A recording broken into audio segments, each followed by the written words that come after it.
Pod Job, a James Bond podcast. My name is Matt Stokes. My name is Wade Hemel, and here we are. Here we are, and what an occasion to talk about Goldfinger, which is like, well, first of all, some business. This is a monthly James Bond podcast, comes out every month.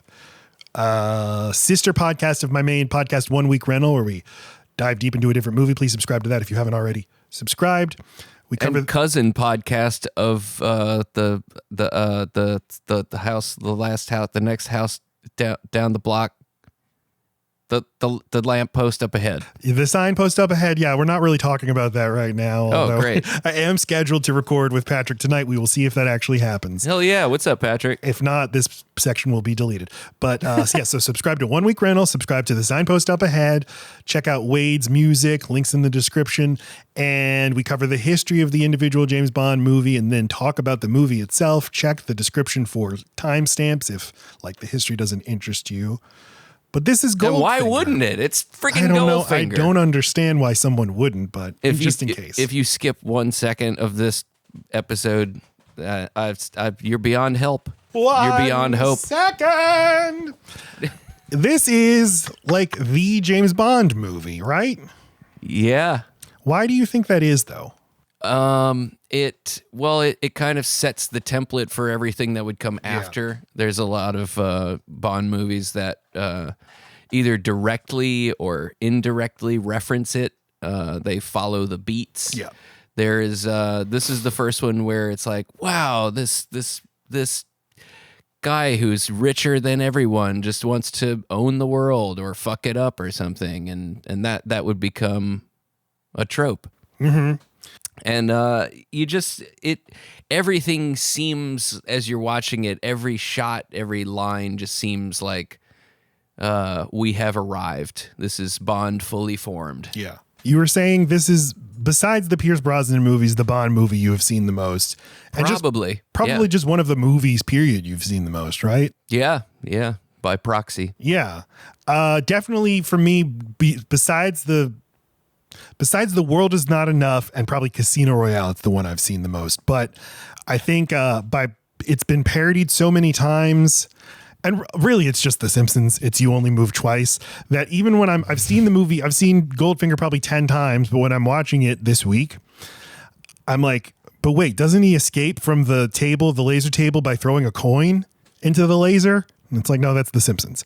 And I always assume that Goldfinger, you're totally mad. Totally mad. That's from The Simpsons. He doesn't say that in the movie. I kept waiting for it. Goldfinger, you're totally mad. Scorpio, you're totally mad.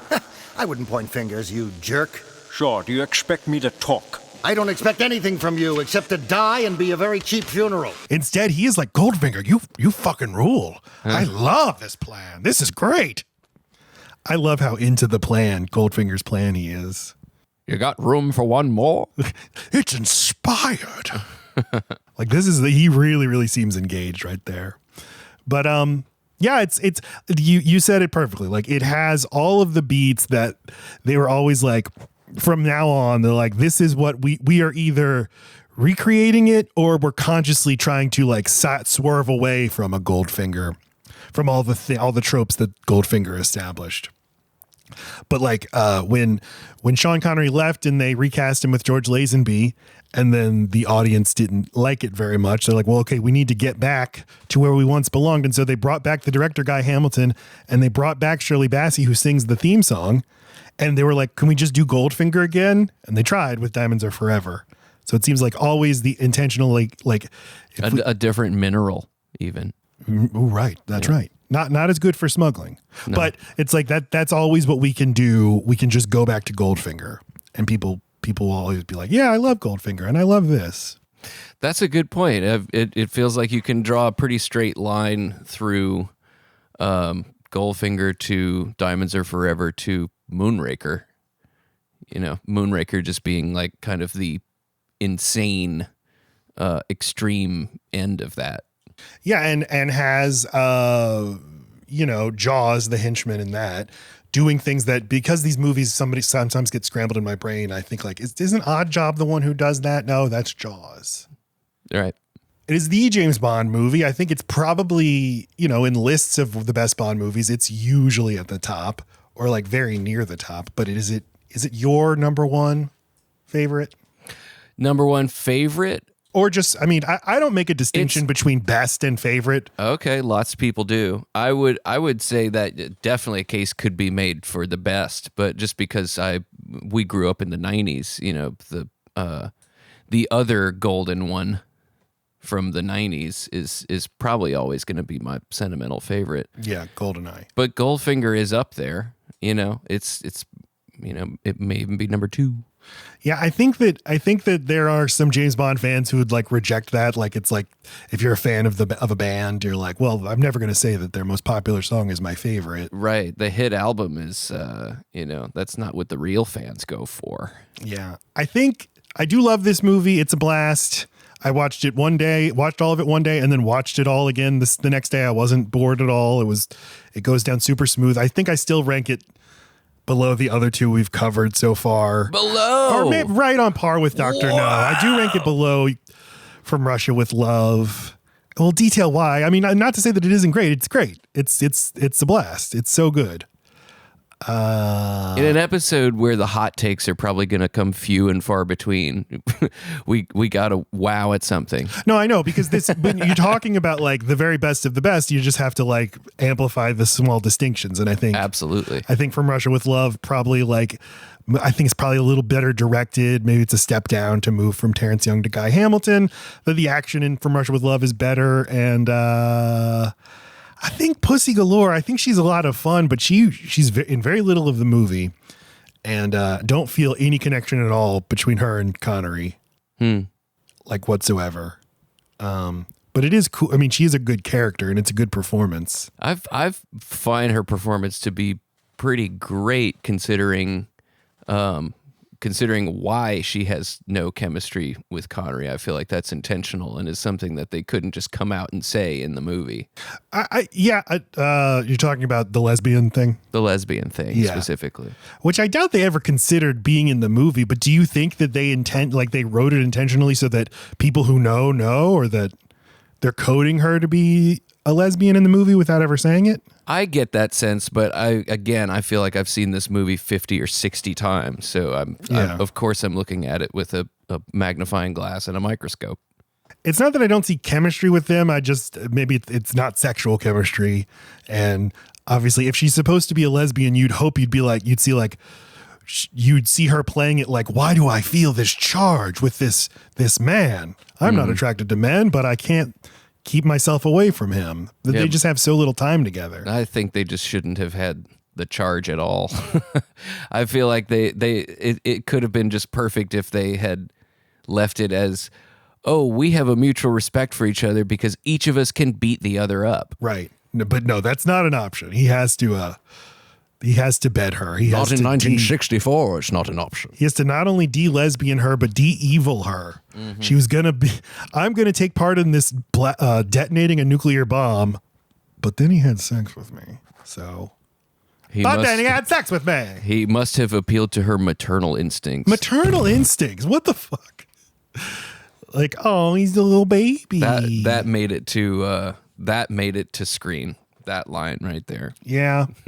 All right, let's do history. And what we are doing with this series is in these first few episodes, we're just sort of profiling a portion of the James Bond story. Last episode From Russia with Love, we did Ian Fleming. And this time we're going to talk about the guy who's on the train in A Hard Day's Night. What? I found out last night that the guy at the British Bank was also that same year in A Hard Day's Night as the stuffy man on the train. Then I suggest you take that damn thing into the corridor, or some other part of the train, where you obviously belong. Give us a kiss.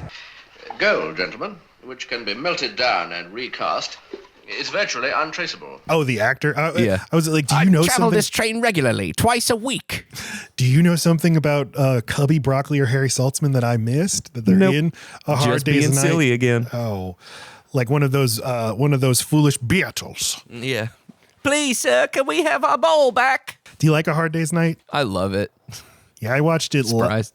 I know you're a Beatles fanatic. I've tried because I love the Beatles, and I heard A Hard Day's Night was great. I always struggled with it until I watched it about a year ago because we were doing a podcast on Spice World, and Spice World is like intentionally hearkening to A Hard Day's Night. And so I watched A Hard Day's Night, and that time it worked for me. Wow. Like, oh, I get it. Oh, these guys, these boys. So is that your favorite Beatles movie? Quick Beatles sidebar. Yeah. I mean, I remember feeling the exact same way about Help, that like, I want to like this. I like these guys, but this movie's not grabbing me. And I confess, I've never been able to make it through Yellow Submarine, if we count that as a Beatles movie. Yeah. Beatles movie with an asterisk. Yeah. Beatles movie with an asterisk. And I've never seen Magical Mystery Tour. You've never seen Magical Mystery Tour? Oh, that's 56 minutes of total insanity. Really? So I should? Yeah. All right. I mean, if you can make it through in less than an hour, you got to do it. If we can turn it into content, I will. Let's do that. Let's turn it into Okay. content. Because There's I think it came out the same year as You Only Live Twice. So episode go. after next will be a Perfect. double episode where we talk about James Bond be a in double Japan episode. and the Beatles in some field On the out tour. in Sussex. On the hill. Yeah, on the hill. So Cubby Broccoli and Harry Saltzman, the producers of James Bond, by some, basically you could easily argue they're the most successful independent movie producers in history. This section might be a little dry and businessy, but I don't know if this stuff interests you. I find it all very interesting. The main source I'm using is a book called When Harry Met Cubby by Robert Sellers, a very good book about these two and their partnership. And then they did the pecan pie bit back and forth for several pages. Pecan pie, yes. Matt skipped all of that. Thank you for remembering that. I don't care for the pecan pie thing. As like a James Bond fan, what was your like awareness of or relationship to these names? Not much. Cubby Broccoli is a pretty great name. I don't know much about these guys though, other than that they were the producers, financiers. The producers, not the financiers. So okay, it's a good place to start. Is like, what do we even mean by producers? And the role of producer changes a lot from project to project and over the course of history. But the James Bond series is unique in that it is has been from the beginning very tightly controlled by its producers, who operate in an independent capacity. They contracted with Ian Fleming for the right to adapt his books, and then by securing the rights, they then can go and partner up with a major Hollywood studio who then provide the money to make the movie. But they retain like creative control and can negotiate the contracts, negotiate how much money they get from the movies. Nice work if you can get it. In an industry where everything is super corporatized, every movie studio is part of a giant, larger conglomerate. And often, like Disney owns they make Marvel movies. They also just own Marvel and own Marvel Comics, and Warner Brothers owns DC Comics. The James Bond franchise is this anomaly where it's just this guy, just these guys just own it. And so you have to do business with them. So these guys, though, Albert Broccoli, a.k.a. Cubby, he acquired the nickname Cubby because he used to store broccoli in his cubby in school. As all kids do. Yeah. So as a kid, his nickname evolved from Kabibble to Cubby with a K to Cubby with a C. Just in the weird ways that families have names for each other that you just call somebody something and then forget why you did. So that was always a nickname, or was Kabibble his middle name? Kabibble was a cartoon character. Never heard of this cartoon character, but they always call him this cartoon character. Why do they call him the cartoon character? I don't know, but my parents called me Pongo when I was a kid, and my brother Perdita or Purdy. So I Pongo? was from 101 Dalmatians. Oh, so I was the I'm male thinking Pongo, only pawn in Game of Life. I was the male Dalmatian, and my brother was his wife. Nice. So yes, Cubby Broccoli grew up relatively working class in New York. He entered the film industry like planning to work his way up. He started as a gopher on a movie called The Outlaw. That movie was directed by Howard Hughes, the insane billionaire the crazy guy with the germaphobe, the CIA asset, also obsessed with making movies in airplanes. And he took a shine to young Cubby. So he kind of became his benefactor. And then he served in the U.S. Navy during World War II. And then fast forward a couple years, in the 1950s, he starts producing movies in England. He starts a company called Warwick Films alongside Hollywood producer Irving Allen. In the post-war years, Britain was trying to rebuild its film industry, so they offered lots of tax credits to try to lure movie productions over. And he became very good at making movies with British crews but American stars, made them for relatively modest budgets. And they, made modest profits, but they came in on time and under budget. So it's like, here, these movies he produces over the course of the 50s, none of which I've heard of. And I love movies from this era. But it just shows like he has a talent for churning out like solid, respectable hits. And Broccoli bombs. Barbara Broccoli, his daughter, later said, quote, "When you look at the Warwick films, most of them are big, exciting action adventure films with all the elements that later on worked so incredibly well within the James Bond franchise." End quote. I would like to watch one of them to see like, oh, okay, yes, I can see this is a James Bond movie without James Bond, or you can see that the same guy who made these movies would go on to make James Bond.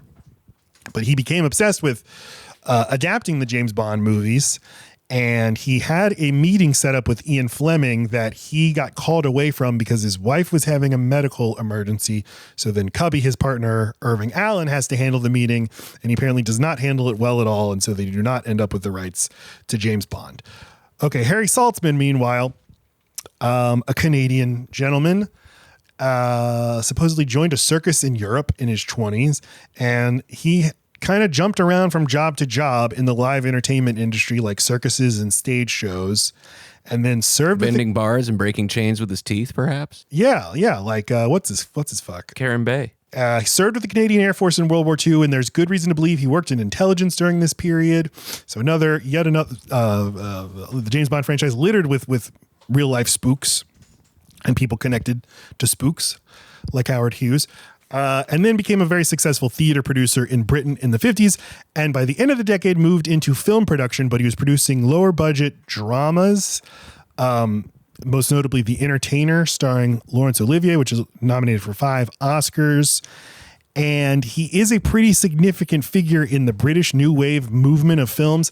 And I think my pop psychoanalysis of him is that he was never happy with the fact that James Bond became what he was known for and not like, oh, the serious movies I was doing before that.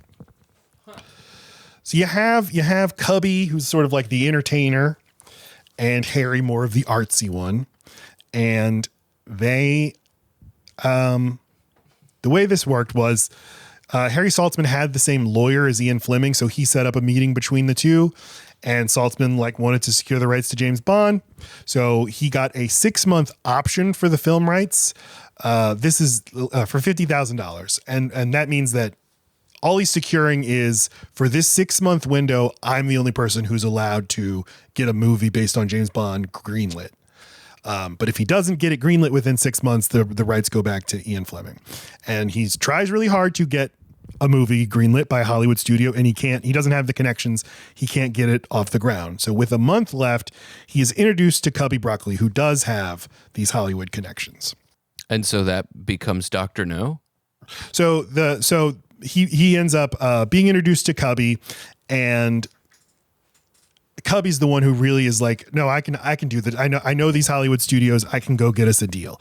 So from When Harry Met Cubby, quote, "The deal that ended up being fixed was a real coup for Harry, but also a financial risk. The producer was granted the movie rights to all of Fleming's published works, save for Casino Royale and Thunderball, then tied up in litigation. Part of the deal required him to option any new Bond book within an 18-month period, or the rights would revert back to the author. Significantly, part of the deal stated that if the Bond series became so successful it exhausted all of Fleming's published works, Saltzman had the right to make original Bond movies." That's interesting. We'll get to that later, Yeah. I'm sure. I mean, they couldn't have thought at the time like, well, yeah, we'll definitely make like 12 Bond movies, and then we'll just have to keep making them forever and ever. Right. So the partnership between Cubby Broccoli and Harry Saltzman formed very fast. Basically, they go meet each other for lunch, And Saltzman is like, yeah, I tried to get a green light for a James Bond movie. Nobody wanted it. And Broccoli's like, well, will you sell them to me? And he said, no, I won't. I'm going to keep them. So instead, let's form a partnership. So they just form a partnership right there on the spot. These people who don't know each other, they have kind of different personalities. And it was the beginning of a very difficult partnership between these two men because of their different personalities and different sort of goals. But Cubby, with his Hollywood connections, goes and gets a deal with United Artists, one of the big movie studios at the time.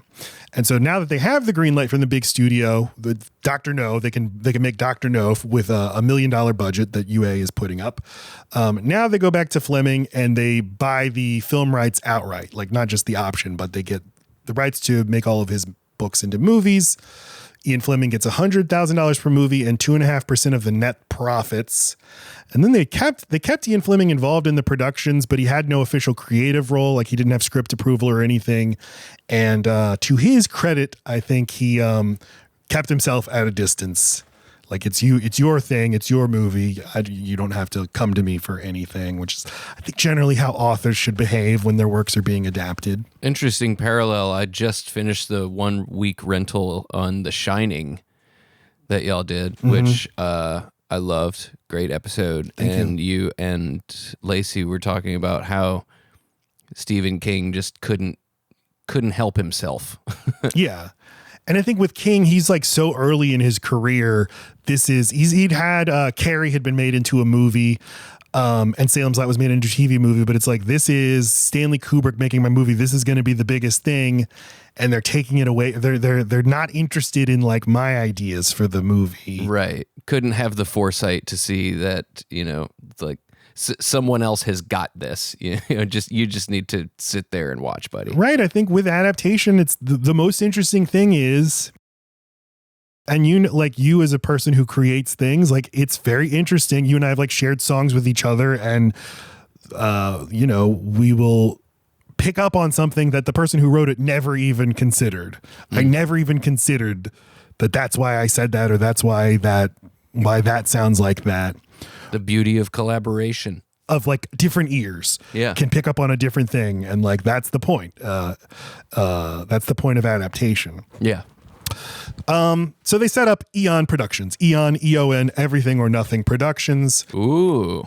And so that ended up being the name of a James Bond game. It did? Yeah, for Game Boy Advance. I never got past the 3rd level. Is there any way to play GoldenEye right now? There is. I think they re-released it on the previous Switch, the original Switch. Okay, because Switch, I've been playing Switch with my son, and I've been thinking like maybe I should try GoldenEye if I can. The controls don't translate the best. All the C buttons you have to use the right control stick for, unless there's a way to reconfigure. I think that's generally the case, because that's the case with Mario. But yeah, it's functional, but it's tough. I feel like this great loss that I never got into GoldenEye. Like everyone else of our generation loved that game. Well, come on over sometime. I've still got my 64. Yes, you do. So from the interview, Robert Sellers, who wrote When Harry Met Cubby, this is from an interview about him. So the interviewer asks, quote, the Bond films rapidly departed from the original Fleming source material after On Her Majesty's Secret Service. Was this a joint decision by both of them? I would even say before that, but okay. Was this a joint decision by both of them, meaning Broccoli and Saltzman, or a source of friction? And then Sellers answers, quote, Fleming himself had identified this problem when he sold the film rights and told Broccoli, you're going to have to update my stories eventually. Just try to have the scripts written the way I have done in my early books. Certainly, Cubby was the first to suggest that as they went on with the series, the books would quickly become largely redundant, requiring the stories to be updated, rewritten, and made more spectacular. Significantly, part of the deal Fleming made with the producers was that if the Bond series became so successful it exhausted all of his published works, Eon had the right to make original Bond movies. I think Cubby, especially when Fleming died, felt a responsibility to the series and to carry on Fleming's legacy. Tom Mankiewicz told me that Broccoli would talk about the soul of Bond, or Bond would never do that. And Harry would sometimes get short with him and say, James Bond will do whatever we want him to do. Cubby would never, for example, succumb to studio pressure to take the Bond franchise in directions that he felt were unsuitable. End quote. So, I mean, I think we see right there sort of the friction of their partnership of one's just way more into this than the other one is. One Cubby is like the one who's like, my life's work is to be the steward of James Bond. And the other is like, will this be a good jumping off point? I'll make a lot of money here and go get to do other things that I like to do. He's a man of his own salt, that Saltzman. The phrase they always use with the two of them, I don't know where this came from. Lots of different people have said they were like chalk and cheese. Okay. So, but chocolate and cheese. There's a winning combo. Okay, but the partnership, it deteriorated eventually, but it started very successfully. And we talked in the last 2 episodes that like these first 3 movies were produced for relatively moderate budgets, like $1 million for Dr. No and then $3 million for Russia with Love and Goldfinger. And how much money did each of those actually make? Well, like Goldfinger makes $125 million. And it's the other 2 had also made a lot of money, but this is like the biggest movie ever, basically. Wow. And Thunderball, which comes out 2 years after this, gets a $9 million budget. So then the budgets start going up. And I'm very interested to see Thunderball because I've only seen it once. Wow. The things that, as much as I love these first 3 movies, the things I'm chafing against are like some of the ways you can see them cheaping out with the bad dubbing, with the rear projection, with the like we didn't want to take we couldn't film with Sean Connery on location, so he's awkwardly standing in front of a footage of a pool. I can't wait for you to see all the rear projection in the opening scene of Thunderball. Oh, well, damn it. Damn it. They took that $9 million budget and just spent it on drugs. There you go. Oh, man. So like Saltzman drifts away from the Bond franchise to pursue his other interests, and Cubby takes more and more control. Saltzman produces other movies, including the Michael Caine, Harry Palmer movies, like the Ipcris File. You ever seen any of these movies? I've heard of the Ipcris File. Never seen it though. Yeah, it's very good. It's a lot like Bond. It's a good way to get like scratch your Bond itch, like 60s Bond itch. Get that gold Bond. Also starts like buying restaurants, makes ill-advised investments, and he was in financial trouble, and he used his share of the company as collateral, which was against the bylaws. And I think this was the final argument between the 2 men. So the last movie they made together was The Man with the Golden Gun in 1974. And so Saltzman, the only way he could get himself out of financial trouble was to sell his interest in the company. But Cubby had veto rights over whoever he sold it to, and this slowed down production of the next Bond movie. That's why there's a 3-year break between The Man with the Golden Gun and The Spy Who Loved Me. I always just assumed that was because of the movie itself taking so long to make. I'm sure that was also a factor, but I think they couldn't. The Guy Hamilton, who directs Goldfinger, was signed on to direct that movie and left during pre-production. I think there was just a lot of turmoil with these guys at that point. Wow. Well, partnership lasted longer than I would have guessed. Yeah, I mean, 14 years and lots of money. Yeah. Ultimately sold his stake to United Artists. So now the Bond franchise was jointly owned between Eon and United Artists, and Cubby was the sole producer. He was the solo producer through Octopussy in 1983, and then he brought on his stepson, Michael G. Wilson, to be the co-producer. Cubby Broccoli. Which I've always liked that. I always thought like, oh, that's so nice. His stepson. You're not my blood son, but I'm treating you as my own son. But then he also has all these other kids who he didn't bring onto the Bond franchise. Then Snubby and Stubby and Scubby and Rubby. Father, you didn't take me on, me Scubby. Oh, he's American. Never mind. And then he stepped aside in the 90s for his daughter, Barbara. Barbara and Michael co-produced the Bond movies until the very recent present. What of all these companies, though? United Artists was acquired by MGM in 1981. That's how Bond ended up at MGM. MGM was then bought by Amazon in 2022. And then last year, Amazon purchased Eon Productions. So the Bond franchise now out of the hands of the Broccolis for the first time ever. All right. Thank you, everybody, for indulging all of that. Matt, ladies and gentlemen, and everyone, Matt Stokes. Thank you. Goldfinger was the 7th James Bond novel published in 1958. In the sequence, it comes after Dr. No. Unfortunately, I did not get to read this book. Have you ever read it? I read it once years ago. I've forgotten most of it. I don't think I still have it. Yeah, there's some major changes. Pussy Galore, a lesbian. She is a lesbian and leads a gang of lesbian cat burglars. She's the only female organized crime boss in America. but Bond cures her of her lesbianism in the book. Good for him. I don't think he does. In my memory, at least, he doesn't. Does he try? I think so. Huh, okay. And maybe he like wins her over to the good side, but it's not a sexual conquest. I could be remembering this totally wrong. I mean, that would be the nice thing to do. Yeah, I think in my memory it was just like, yeah, everything worked out the way it should. Because the way I read it, just looking up differences between the novel and the movie, I read it characterized as he cured her, which was the language of the time. Cured her of her deviancy. One of the other changes is that Goldfinger in the novel is just going to steal the gold from Fort Knox. So knowing that, the scene where James Bond is like, Goldfinger, I was thinking about your plan and it makes no sense. And that guy's like a plot hole, like movie critic. Like, actually, Goldfinger wouldn't be able to move all that gold in that amount of time. It weighs this much. You need so many trucks to do it. So instead they come up with... Now that I know that, they came up, it wasn't Ian Fleming who came up with the idea to irradiate the gold and then have James Bond say, that's an inspired plan. That's the coolest plan I've ever heard of. Wow. So that's just the writer of the movie, like really patting himself on the back. I mean, it is a cool plan. It is. It rules.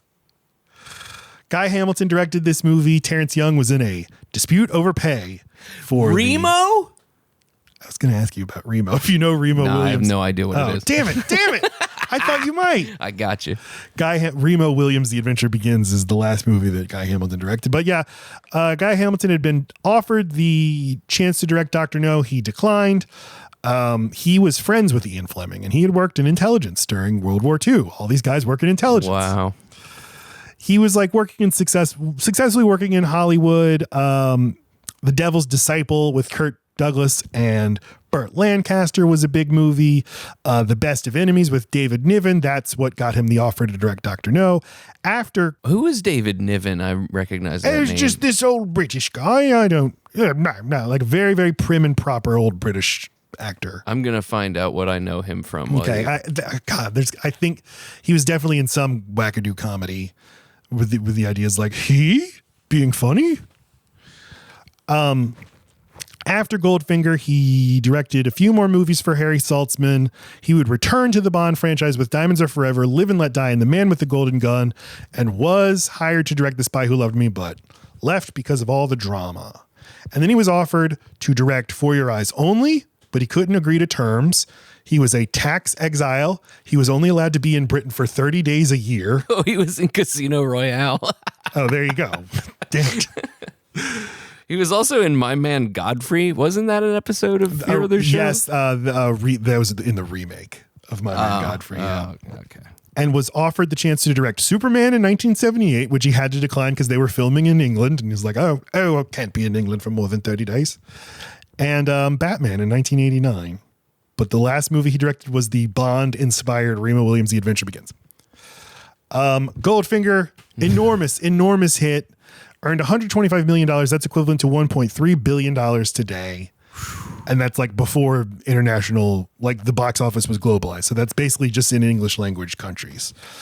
And I was thinking while watching this, like, I think quietly it's up there with Casablanca as one of those movies that's so quoted and parodied and referenced that when you watch it, you can be taken out of it because you're seeing things and hearing lines and thinking like, oh, I've seen that in so many other movies. But it starts here. It started here. And it's not the movie's fault. Dr. Evil, do you really expect them to pay? No, Mr. Powers. I expect them to die. That's a pretty common thing, especially now as we're, in 2020. What year is this? 2020, who cares? Goldfinger just still feels as fresh as it ever did. As a movie that I've seen so many times, I can quote it from memory, and these lines feel even more luminous in their original state. It's not its fault. Like it didn't know that Austin Powers was going to take so much from this movie, that The Simpsons was going to take so much from this movie, that in your head you'd be mixing like me, just mixing up things. Was that the movie or the parody?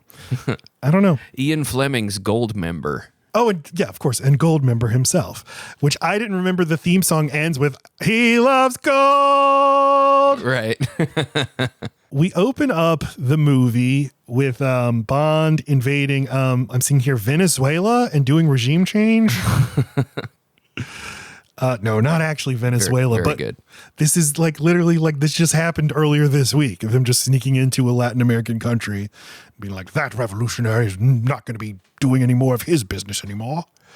But like we open in like the most exciting of locations, a plant with a bunch of like big drums. My dad worked at one of these places for most of my life, so I like fall asleep when I see them.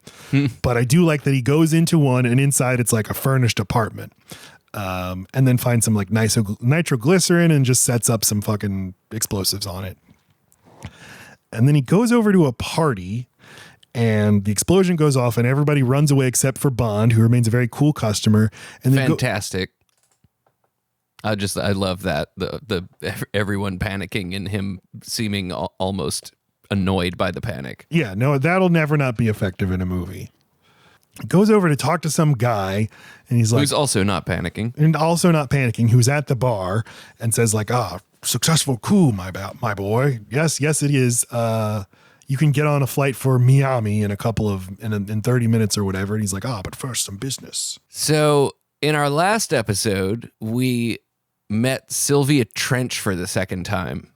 And this is, this is just going to be something we do throughout our show, or at least I'm going to do, but like trying to connect things that have, little to no actual connection.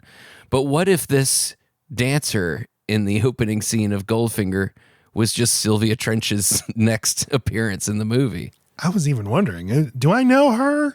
But that it should be Sylvia Trench. She should be in the beginning of all of these movies, just getting spurned one way or another. And he never seems to notice that she's either working with the bad guys or whatever it is. Right. Yeah, I don't know. I found out that's not actually the case. Her character's name in this scene is Bonita. Bonita. He goes into his Bonita is taking a sexy bath, and he's like, come over here, baby, for one of my famous James Bond smooches, and then sees the reflection in her eye of a villainous thug. And he just turns her around to take the blow, which I love. Fantastic. Also parodied and done to death in the year since. Tosses this guy into the bathtub and thinks quick and throws a light into it and fries the guy. Shocking. Positively shocking. And then the opening credits. I mean, before we go on to the credits, though, the very first thing you see in the movie is Bond swimming up in a wetsuit with a bird on his head. I can't remember. Is it a real bird? A pigeon or something. A duck? Who can tell?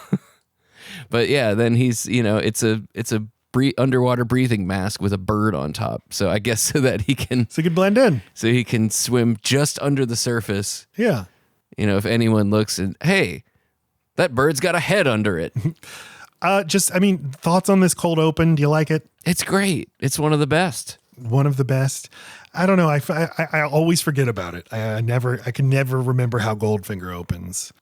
Well, it doesn't really tie into the main story other than having a way to get him to Miami Beach. But how did he get to Miami Beach? He had to do a little coup. In terms of this being like the prototypical James Bond movie, these are definitely the prototypical James Bond credits and theme song. It is like, absolutely. Yeah, the platonic ideal of a theme song. And it might be the best. The iconic Shirley Bassey. So iconic that they gave her 2 more Bond themes to sing. Goldfinger. She did Diamonds Are Forever and what else? Moonraker.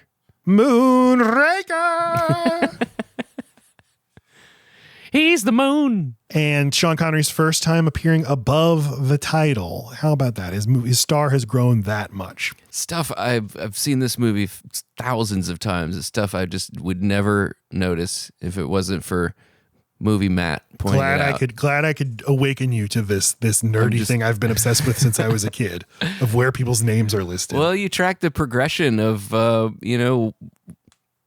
the priorities were. Who's got the money? Mm-hmm. All that interesting stuff. So where do we go next?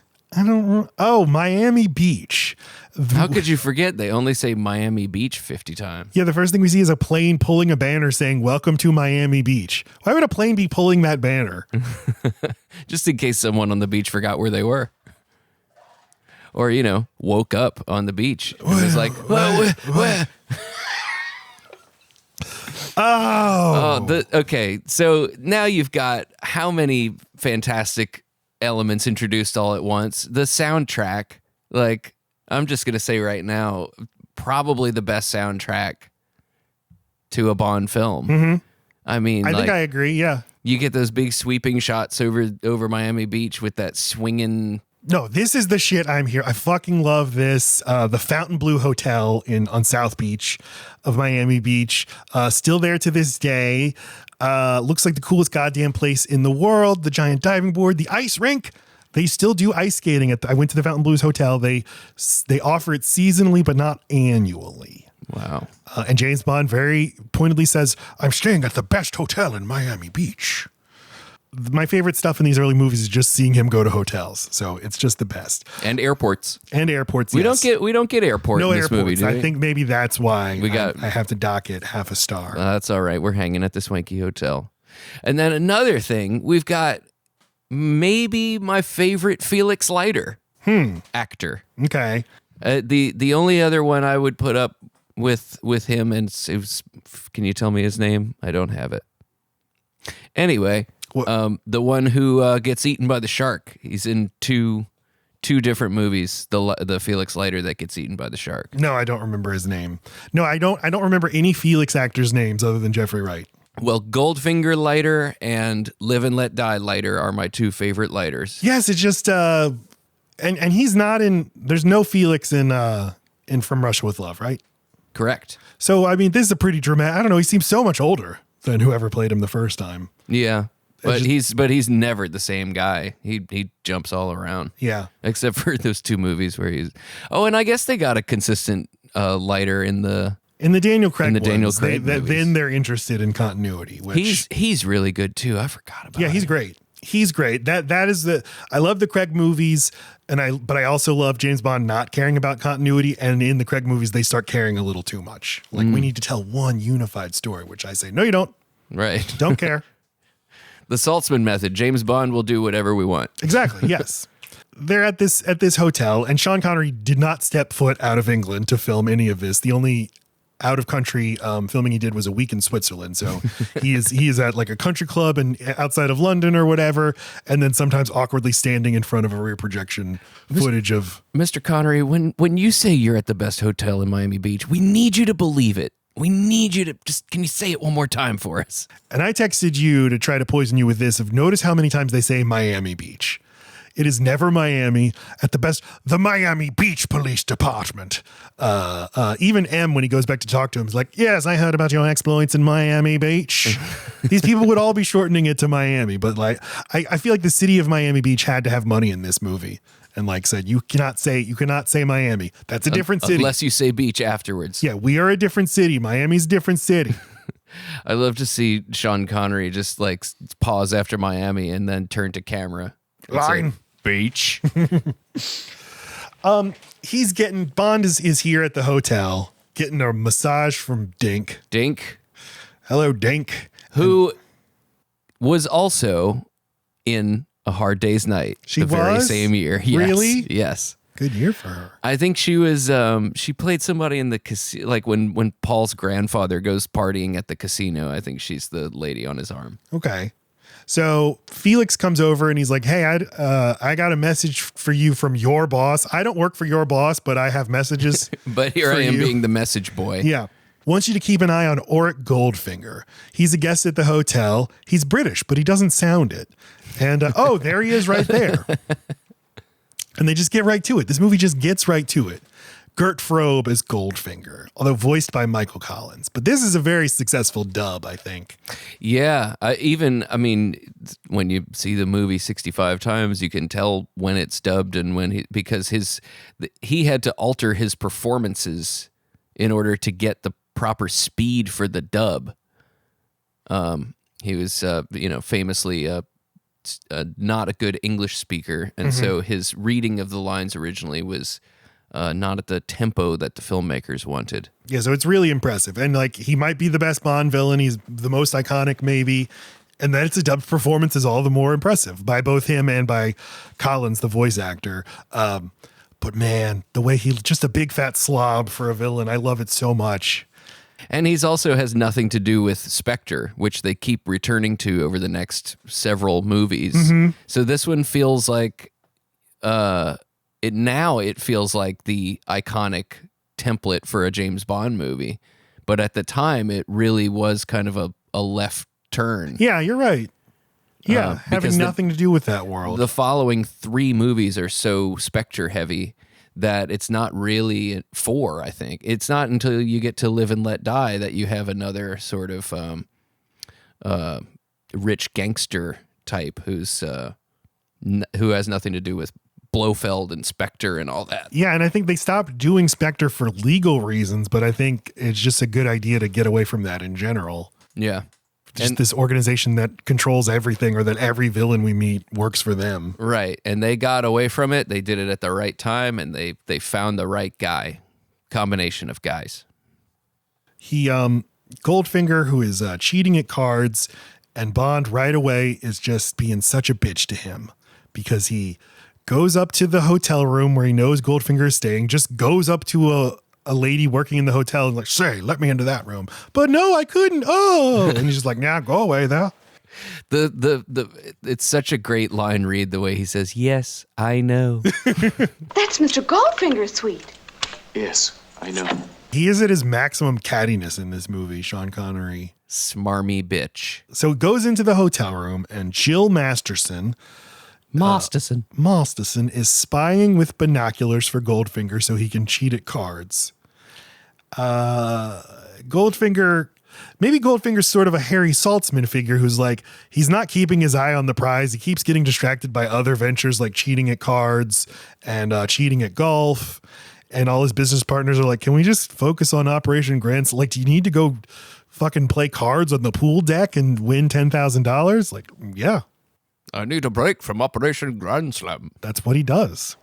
But Bond interferes, he lays some kisses on this lady to take over the operation and then tells Goldfinger over the radio, start losing, or else we'll involve the Miami Beach police. And Goldfinger's like, oh, no. But again, it's not the Miami Beach police, who I could totally buy off easily. Yeah, but maybe it's like, but he can't afford to get detained. Right. He can't afford to spend a night in the slammer. Right. Not the time for bad publicity for Mr. Goldfinger. He's got big things on the horizon. He borrows Goldfinger's girlfriend, as M describes it, and it ends poorly for both of them. And it ends poorly for a bottle and a half of Dom Perignon 53, which just go completely to waste above their temperature of 38 degrees Fahrenheit. This is where we meet Oddjob for the first time, or rather Oddjob's brute force through his karate chops. Yeah, you don't see him. No. Right? Yeah. You see his silhouette. That's about all you get.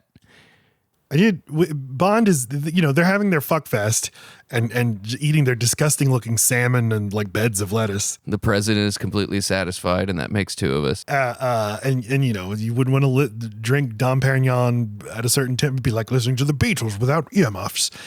Fuck you, James Bond. We've been in here fluffing the Beatles for a full hour, and you're going to come in with that shit? He goes to the fridge to get more Dom Perignon, and he says, now where is this passion juice? That's his nickname for it? That's gross. Well, I mean, we're getting farther into the franchise now. There's less and less time to see Bond doing normal things like brushing his teeth, sleeping in bed, like getting a ride from the airport to the hotel.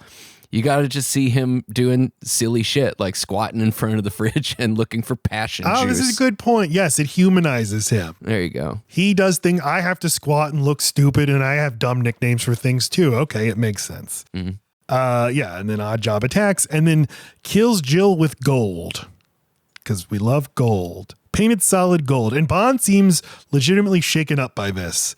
I think it's his reaction and the score combined. It's just like you wouldn't necessarily call it a jump scare, but it's a loud sound cue, and You see it all at once, and his reaction is perfect, and it is kind of, it's startling when you see it the first time. He hasn't been scared by something this much since that tarantula in Jamaica. Right. And you can't just pistol whip that. Right. So he says that she died of skin suffocation. It's been known to happen to cabaret dancers. It's all right as long as you leave one bare patch to allow the skin to breathe. I don't know the science behind that. I don't either. Just assume it's true. I feel like there's already been a gaggle of Redditors who have debunked that. Oh. I don't know though. He goes and he tells M, and he looks like really downtrodden about all of this. And M's like, snap out of it, 007. Gotta meet me for dinner at 7:00 tonight and learn more about this assignment. Yeah, because he doesn't even know. He kind of snaps at M a little bit, and you don't see that too much. If I knew what it was about, sir. Yeah, yeah. So yeah, now he's just been thrown into this situation. He doesn't know what's going on. And now this girl that he's been smooching is dead, and he doesn't even know why. So I'm to getting find my out orders from this CIA guy. You won't even talk to me anymore. What's going on? Right. And now M is like, no, I'm not going to tell you anything. Let's go to the bank. Go have dinner with the head of the Bank of England, and we get a lecture about gold deposits. So this is Colonel Smithers we're looking at right here. This actor is 39. No, he's that not. We're looking at. No, he's yes, not. Yes, he is. Come on. This actor is 39 here. And as I mentioned earlier, he's also the pompous guy in the train car in A Hard Day's Night. And he's reading his paper, and he won't let the Beatles beetle around him. That guy's not. I know that guy. That guy's 1 year older than me.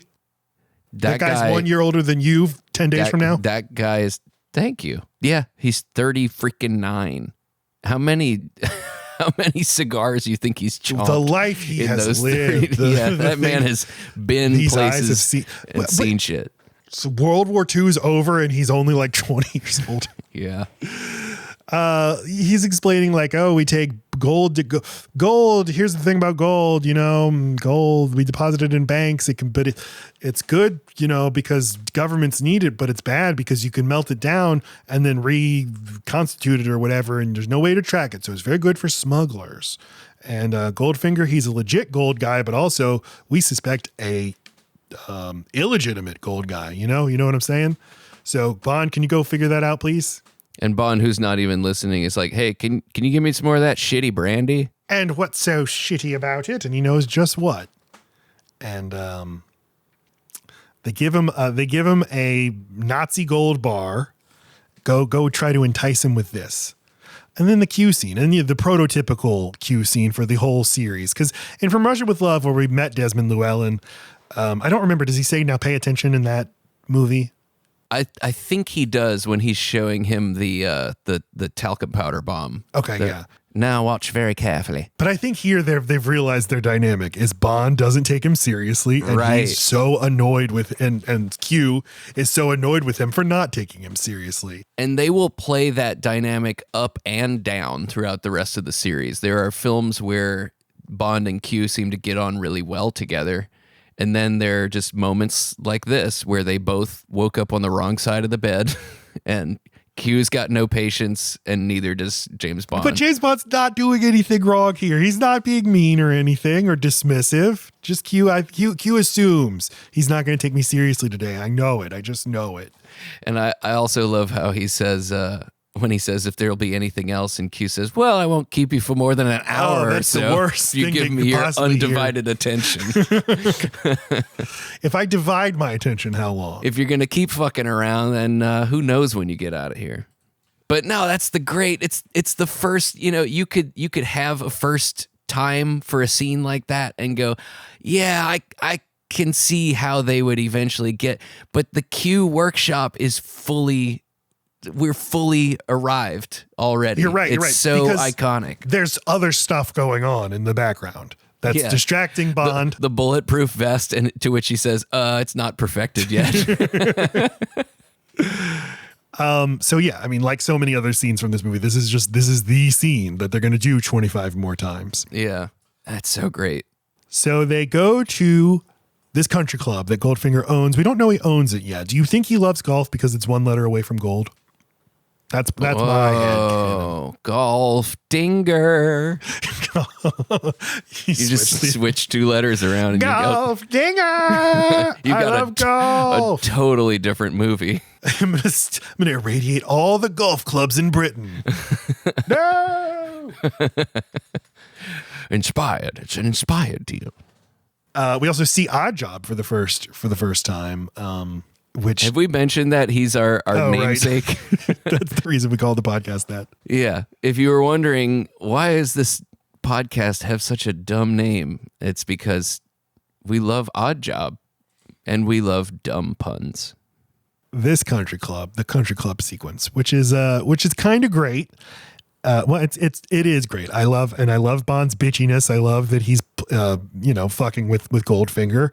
I love that Goldfinger, like, for such a scary villain, he is very comical and kind of inept, but in like in a way you don't normally see, of just like, he's got some vices and weaknesses, and he just loves to cheat and he can't help himself. He just wants to cheat and win this stupid game. He's human. And he's a big fat slob. So, and by big fat slob, I mean, he probably weighs 50 pounds less than I do. And this is the lightest I've been in 10 years. So they, they just hook Bond up with him because like he has a similar handicap to you. So they go start playing, and, Bond immediately, starts in with the gold, drops the Nazi bar of gold, and Goldfinger immediately knows where it came from, what like factory it was smelt in. And he's like, damn, this guy really does know a lot about gold.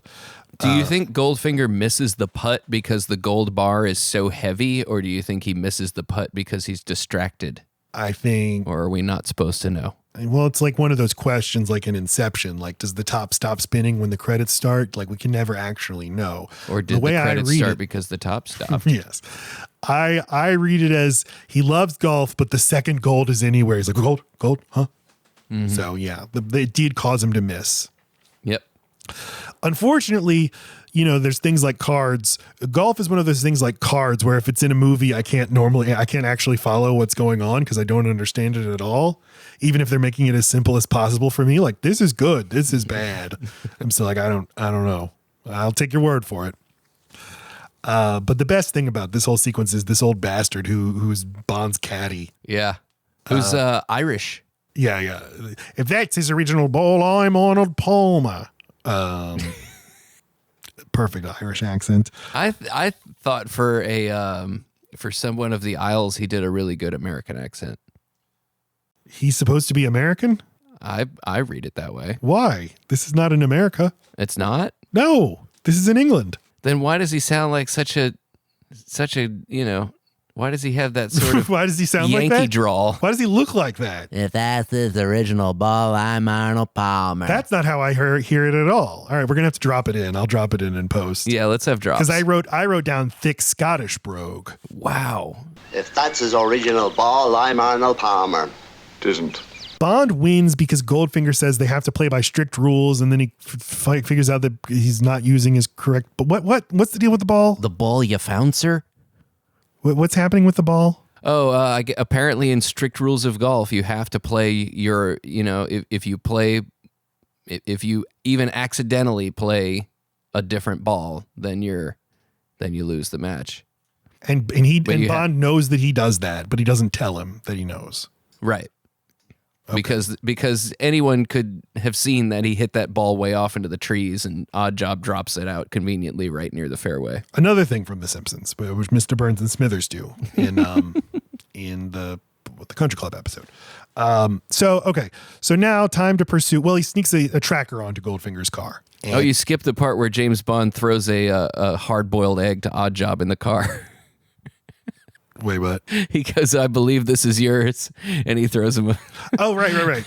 Throws him the ball. It's the actual ball. But I was just thinking how funny it would be if he just randomly throws him a hard-boiled egg. I think this is yours.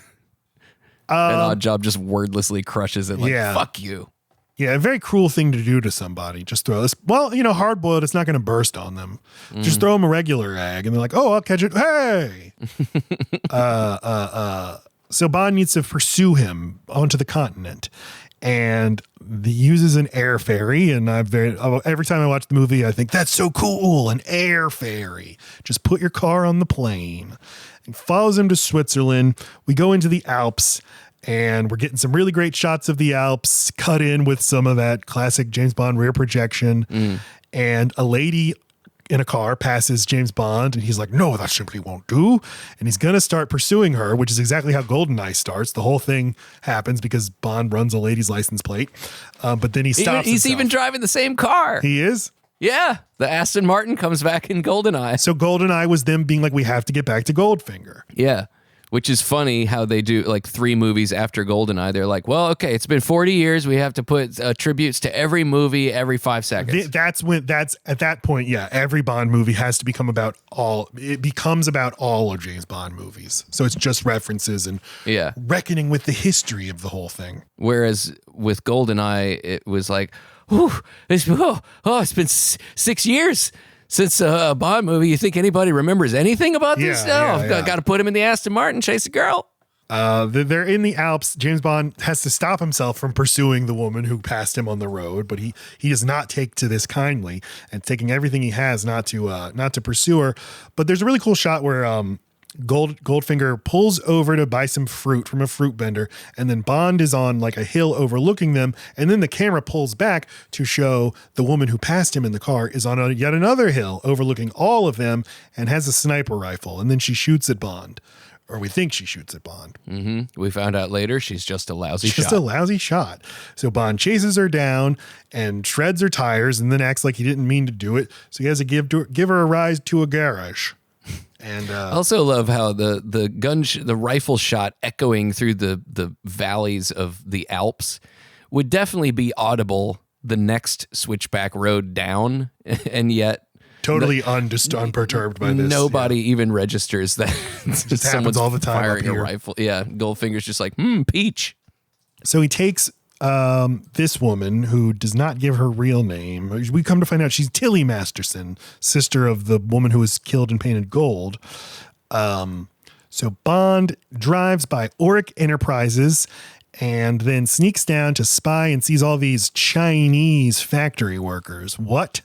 In Switzerland, Chinese, and Goldfinger giving a tour to a Chinese official named Mr. Ling. And Mr. Ling is like, Goldfinger, you seem to have like a lot going on. Can you just focus on the task at hand? He's like, no, I will give it my undivided attention, I assure you.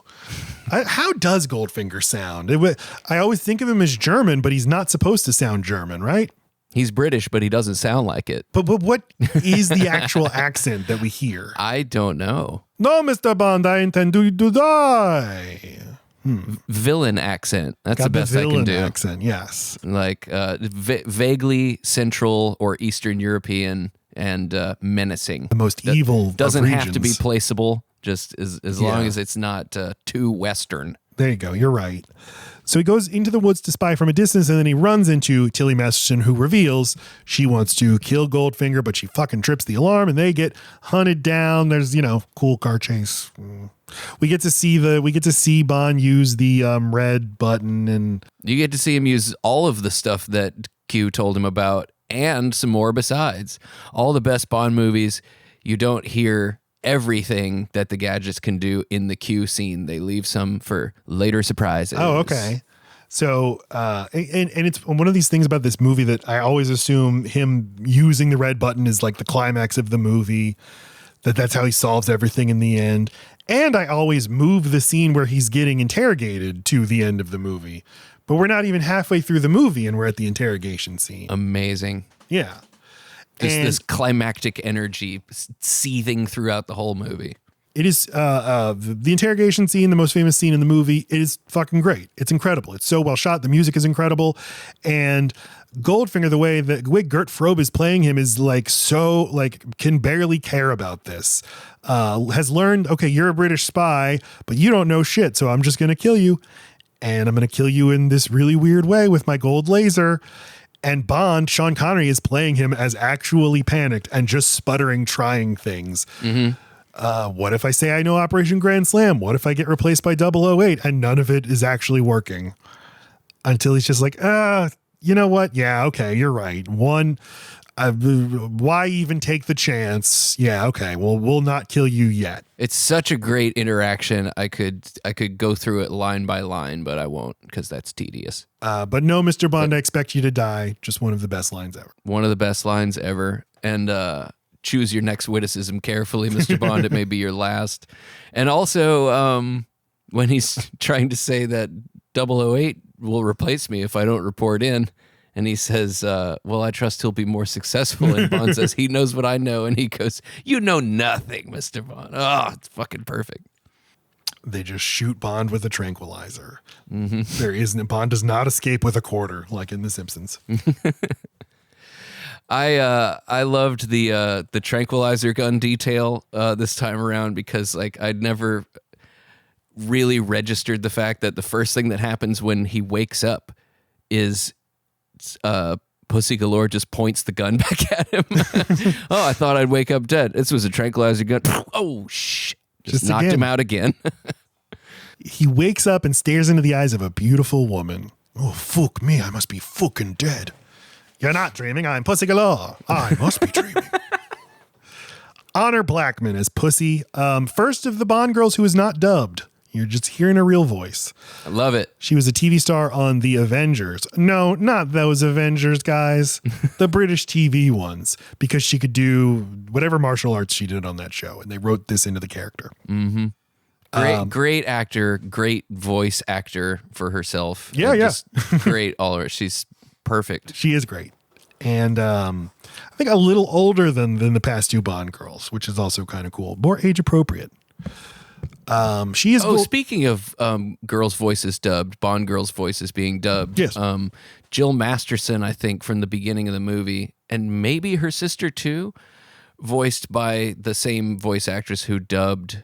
What's her name? Ursula Andress. Yes. Honey Rider in Dr. No. Yeah. And I believe also Domino in the next movie, Thunderball, also voice dubbed by the same actress. No, the idea of just hiring a person and letting them use their voice, that was just not something that was done. We cannot do that.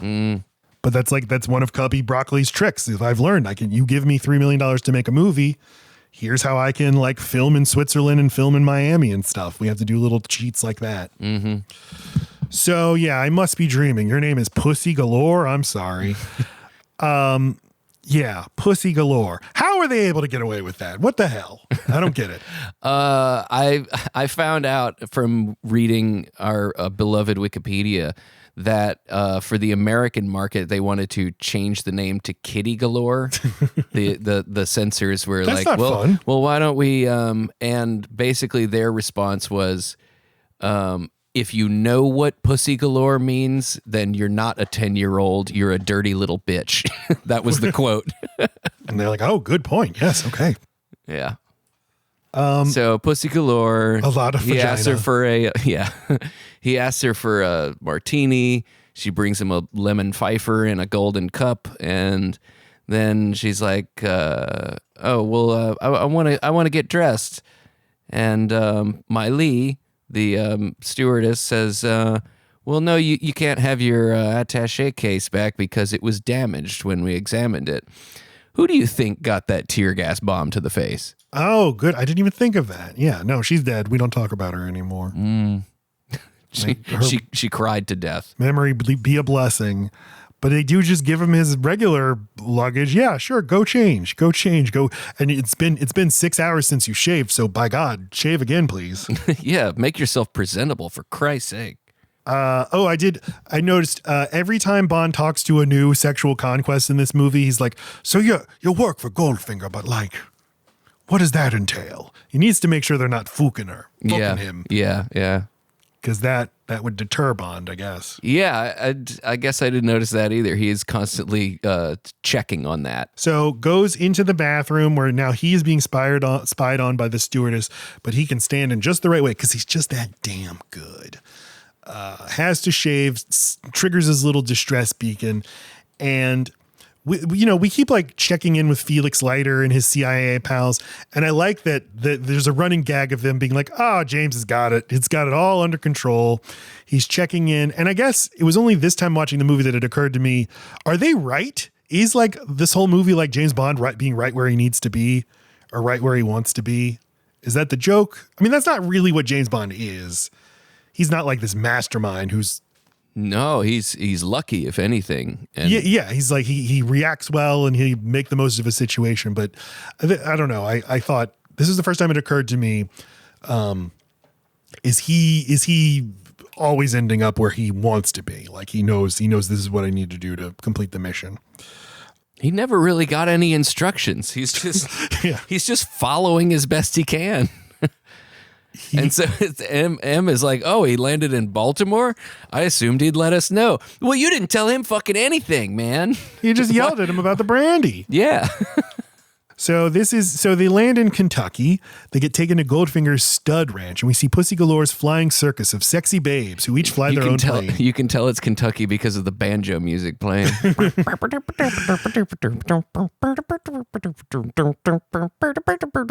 Greatest soundtrack ever. They love this movie. I love the stud farm. There was like some second unit filming in Kentucky, but most of this is just some farm outside of London.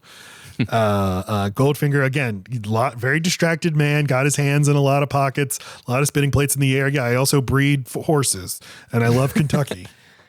And also, my farm is outfitted with all of these unnecessary technological tricks. Because he's just one of these people who loves all the gadgets and loves just having all this stuff. There's no reason for him to give this presentation. There is no to reason, these people, and there is no reason for the presentation to be this elaborate. But this is where we are. This is like we're setting the template for the excessive Bond villain here. Yeah, and yet this it all still feels totally natural with Goldfinger. Right. It seems like it's a personality thing with him. But he wants to do this. This is the villain who tells the hero their plan. Usually it's annoying. Like, why would the villain do this? With Goldfinger, he's playing it in such a way where you're like, it's because he wants to. He has to. Why even do it if I can't tell him about it? Why use my complex dioramas and miniatures and everything because I spend so much money on them. Right. Who's going to look at them if I don't give them to my captive mob audience who I'm about to kill? Right. Oh boy, the captive mob audience. Just delicious. They take Bond into a holding cell and lock him in, and we cut over to Felix in the field getting some KFC, which this was filmed in Miami. They're like, hey, that restaurant has the word Kentucky in it, so go stand under that sign and we'll film you. But Goldfinger has assembled an all-star panel of mobsters from every corner of the country, but they're not happy about being in the same room with each other. And Goldfinger comes in and he starts telling him about Operation Grand Slam, but he's got to bring, make the pool table move. And somebody says, "What's with that trick pool table?" Especially all their reactions are so good, and just all the lines they're given are so good. Probably my favorite is the guy who talks like Larry from the Three Stooges, the one who's like taunting him of, "You got a key or something?" Or what's the other? "Oh, I don't like being cooped up like this. What's that map doing there?" What's that map doing there is my favorite. What's that? What's that map doing? It just doing sounds like there? fucking Larry Fine. Huh. Larry's the one who it's hard to do an impression of, but you're doing a pretty good job. Thanks. I've seen Goldfinger 70 times. What is this, a merry-go-round? So he proposes... Banks don't open on Sunday.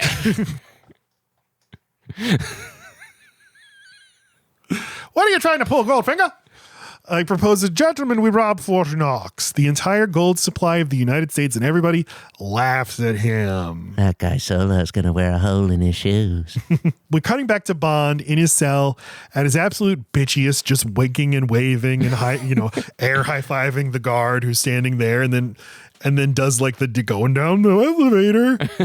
And the guard's like, what the fuck is going on in there? This man should never have fallen for this.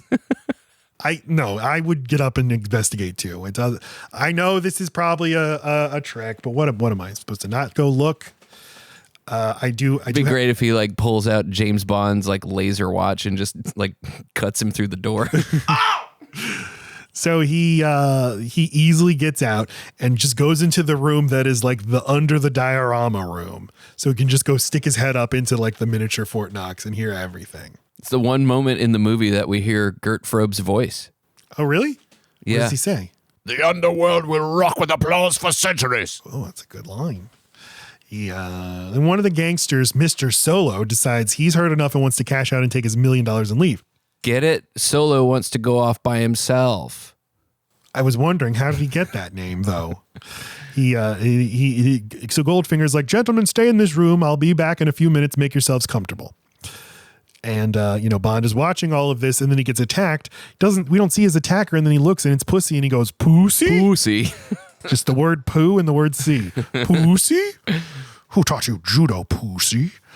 A whole room of fucking mobsters gets poisoned. There was no reason for Goldfinger to tell them anything. Right. This wasn't part of I needed to keep you here until such and such. Tying up loose ends. Didn't want anybody talking, even if they were unintentionally talking. And then Goldfinger is escorting Mr. Solo out, and then Bond and Pussy come out. And I like that he's not acting like a prisoner. He's like, I thought I'd take a little stroll in the Kentucky air. Slips a note with the tracker into this guy, Mr. Solo's pocket, but then we see Odd Jobs, the driver. The note not coded at all. It just says 007 to CIA at the top. To CIA. Attention, CIA. OMG, come get me. Dear Felix, wish you were here. Sky's lovely. Horses lovely too. Certainly better bred than the owner. Sorry, I'm getting ahead of myself. Drives. So we see Odd Job is driving this guy, kills him, and then takes him to a demolition yard, and it's crushed. So that whole thing, that wasn't going to work out, but Felix decides anyway, let's go check out that farm. And then sorry, another great line from Goldfinger when, and maybe the first time we see him rattled a little bit because he seems like he doesn't quite know what to say, is when Bond says, I did enjoy your briefing. And after a second, he goes, so did I, and walks off. Which he really did. Yeah, I'm sure he did. So they sit down for some mint juleps. I wrote the briefing, asshole. I liked it. And Goldfinger's like, he sees that some guys, he doesn't know they're CIA, but they might be CIA. So he's like staging it so that it looks like Bond isn't a prisoner. Because nobody knows what Bond is doing. Bond maybe might not be a prisoner. He's just here on a social visit drinking some mint juleps in the sun. And so here Goldfinger tells him about the plan. So I control so much gold if we irradiate by detonating a nuclear bomb in atomic Fort Knox. Device. He prefers to call it an atomic device. Sorry. And he also says it's a dirty bomb at one point. But he will detonate this bomb. It will irradiate the gold supply, making the gold supply of the United States useless for 58 years, to be exact. Obviously. And Goldfinger will then control the world's supply of gold, and its value will go up 10 times. And as he says this, and he is both of these actors are so delighted here. Gert Frobe is so pleased with his plan, and Bond is like, oh my God. Oh, that's so good. Yes. Yes.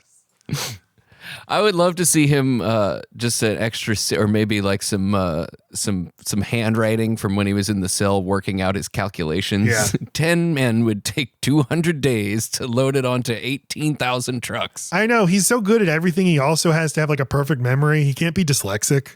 Yeah.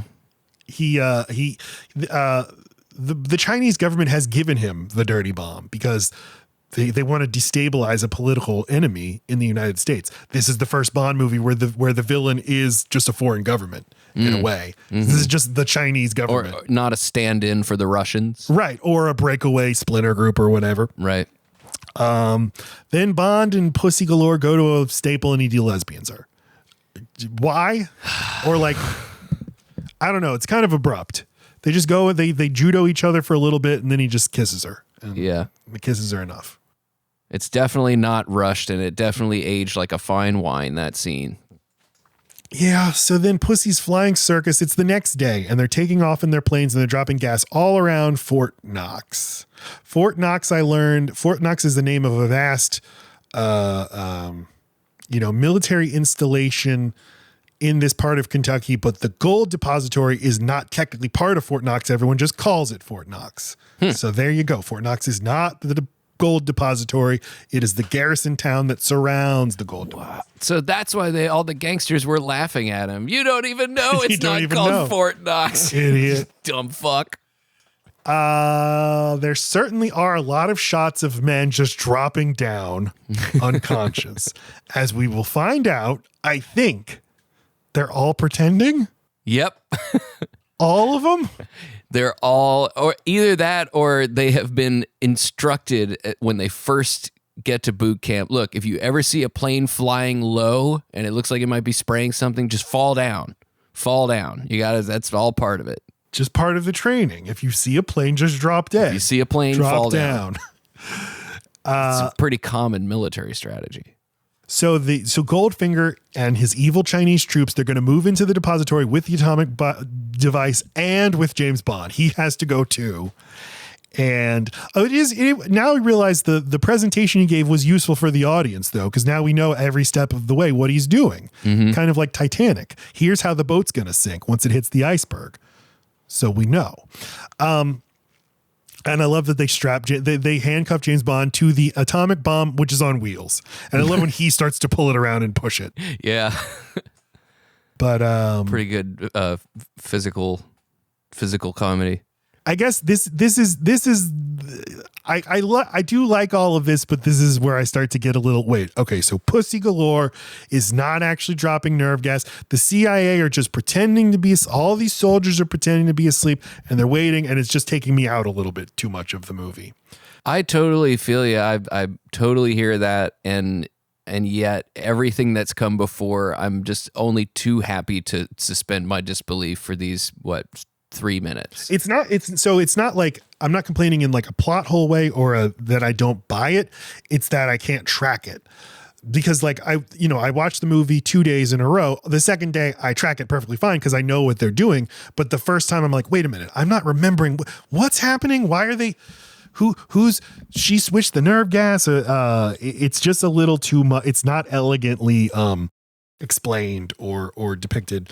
Yeah, I'll give you that. And they kind of have to afterwards say, good thing Pussy Galore switched out the gas canisters. I'll tell you maybe why I wasn't thinking that this time around, because it had been at least a year since I'd seen Goldfinger, and they get there and they land with the bomb, and they cut the entrance open and they head inside, and then Mr. Ling comes in there with his detonator and he puts it in the bomb. And the whole time I'm thinking, surely they're not going to set the bomb before they even place it. They still have to like go down the elevator and put it. No, he sets the fucking bomb. Yeah. 3.5 minutes or whatever. And they still have to drop it all the way down the vault. That seems wildly irresponsible. Yeah, there's no reason you couldn't add 2 zeros after the 3 or something. 5 hours. Or just wait until you get down into the vault and then run. Oddjob can set it. He wants to die. Yeah. He wants to die for you. There are so many other solutions other than like, well, we're all here now. I guess we have to start this thing before we can safely get away. Because now the American army comes in and starts attacking because they do say that, there's 40,000 troops stationed here. And they're all just playing make-believe when they drop to the ground. They're all pretending. We're going to let you move in the nuclear bomb first and then we'll attack. We'll just fucking blow you out of the sky. But the fight between Bond and Oddjob is wonderful.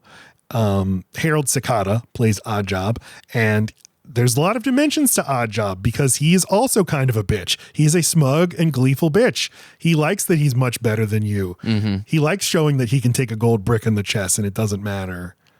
He doesn't even have to speak in order to taunt. Right. But he does need that hat back. You threw my hat into the bar? Fuck, man. I have to go get it. And then Bond beats him by electrocuting. Second time in this movie, he's defeated somebody via electrocution. And then he's... Whoa! Yeah, he learned how to do that at the beginning of the movie. Holy shit. And the Daniel Craig movies are too concerned with continuity? This is like a fine Swiss watch. It all ties together. Yeah. And I love that. I love, maybe my favorite thing in the movie is Bond trying to defuse the atomic bomb, having no idea what to do. Yeah. And the guy just comes in. He's like, James, Switch it to off. Hit the off switch, dude. Oh. But he was just going to start pulling at shit. I didn't see that over there. Yeah.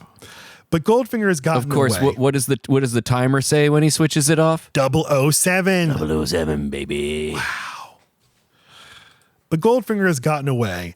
James Bond is put on a plane. We need you to go to Washington and get a thank you from the president. White House flight.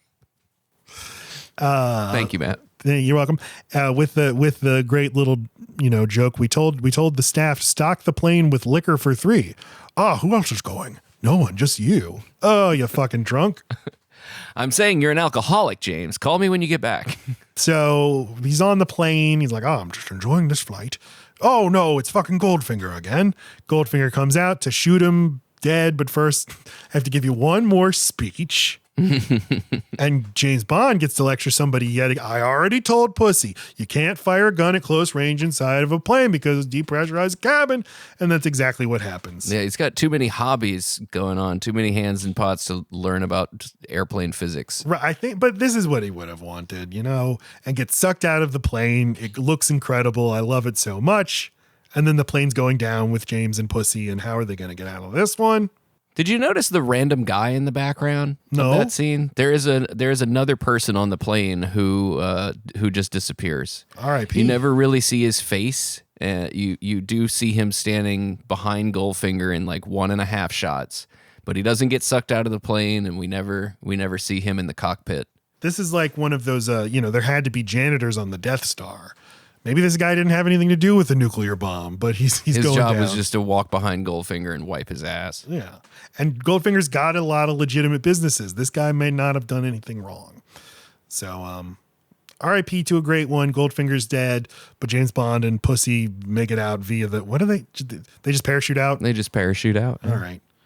And then she's like signaling, hey, please come rescue me. And he's like, no, you won't.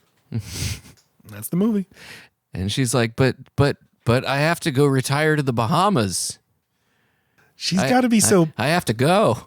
She was going to get an island in the Bahamas. She was going to get $10 billion. And now nothing. And how great would it have been to run into Pussy Galore in the Bahamas in the very next movie? And then. Why didn't they think of that? 30 years from now, when we go back to the Bahamas, there she is again. Yeah. Yeah, they weren't thinking. So, final thoughts and It's stories. you again. Oh, boy. Final thoughts.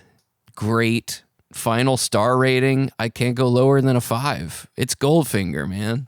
Yeah. And if that makes me a sellout for picking the hit, then you sell out. Fuck you and all the horses you came in on from Kentucky. I don't think a movie, like, if I give a 5-star rating to a movie, or a movie can be like a 5-star movie and it doesn't mean it doesn't have flaws, because I think this movie does have flaws. Sure. But there was that one rear projection. The flaws are things like I think there's some sort of sleepy moments in the movie, and I think the end gets a little too much like, well, good thing Pussy switched out the canisters, a little hard to follow. If you were vibing with the movie better, it would be all the more thrilling. But the highs are so fucking high. Mm-hmm. The villain performance is so great. Sean Connery is great. Honor Blackman is great. Anonymous Felix is great. Everything about it is great. And John Barry, the composer, is one of the best scores ever.